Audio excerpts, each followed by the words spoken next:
আসসালামু আলাইকুম। আজকে হচ্ছে ১৩ নম্বর দিন, মানে আজকে আমাদের ১৩টা রোজা কমপ্লিট হবে ইনশাআল্লাহ।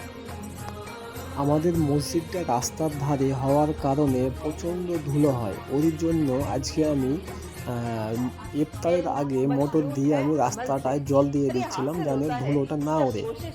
তার মধ্যে আমাদের ইফতারের সময় প্রায় হয়ে যায়, ওর জন্য আমরা উপরে উঠে গিয়ে ইফতারটা পরিবেশন করতে লাগি। আর আমাদের মসজিদে অন্যান্য মসজিদের চাইতে এখানে বাচ্চার সংখ্যাটা অনেক বেশি। এখন কিছু বলা যায় না, যেহেতু তার মধ্যে অনেকজন। আর এখন যাকে দেখছো এর নাম হচ্ছে সওদাগর হোসেন। ইনি হচ্ছে আমাদের হেড। ইনি আসেন না, মাঝে সাঝে আমাদের মসজিদে এসে ইফতার করেন, বাড়িতেও ছিল না, বাইরে ছিল, যাই হোক। তো আমাদের এখন ইফতারে সবাই রেডি হয়ে গেছে আজানের অপেক্ষায়। তো আলহামদুলিল্লাহ আজকে আমাদের ইফতারটা শেষ হয়ে গেল। আমার ভিডিও যার যার কাছে যাচ্ছে সবাই একটা করে লাইক করবেন।